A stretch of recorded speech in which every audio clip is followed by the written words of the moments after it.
Shalom Bapak Ibu, apa kabar? Senang kembali saya bisa menyapa Anda hari ini.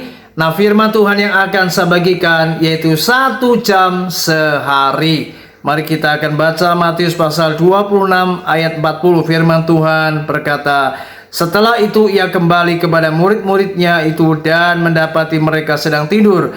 Dan ia berkata kepada Petrus, tidakkah kamu sanggup berjaga-jaga 1 jam dengan aku? Saudara, ini adalah sebuah peristiwa bagaimana Yesus pada waktu itu sedang berdoa. Ia bergumul di Taman Getsemani sebelum ia ditangkap oleh para imam-imam tua-tua Yahudi dan para prajurit Romawi untuk disalibkan di Bukit Golgota. Dan Yesus sedang bergumul, dan di dalam pergumulannya ia berdoa kepada Allah, dan dia memberikan sebuah pelajaran kepada para muridnya agar mereka selalu berjaga-jaga dan mereka berdoa minimal 1 jam saja. Nah saudara, ada seorang tokoh yang luar biasa yang bernama John Wesley. John Wesley ini berdoa setiap hari selama 1 jam. Dan ibunya yang bernama Susanna Wesley, ia juga berdoa selama 1 hari 1 jam. Dari jam 13 hingga sampai jam 14.00. Dan itu luar biasa. Mereka adalah orang-orang yang suka membangun apa yang namanya doa setiap hari 1 jam.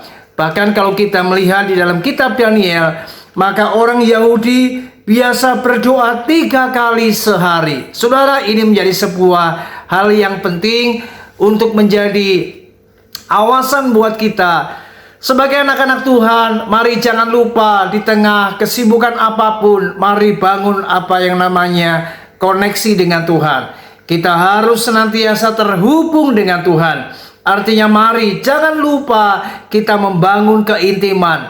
Jangan lupa kita mencari wajah Tuhan. Dan Tuhan ingin setiap kita mari membangun apa yang namanya sebuah aktivitas doa. Memang tidak harus 1 jam, tetapi kalau Anda bisa lakukan itu jauh lebih baik. Karena ingat, setiap hari kita sudah diberi waktu oleh Tuhan 24 jam. Dan kalau Tuhan hanya minta 1 jam saja, bukankah itu tidak terlalu berlebihan? Yang penting mari jangan lupa Anda tidak berdoa. Setiap hari harus ada waktu untuk Anda berdiam diri.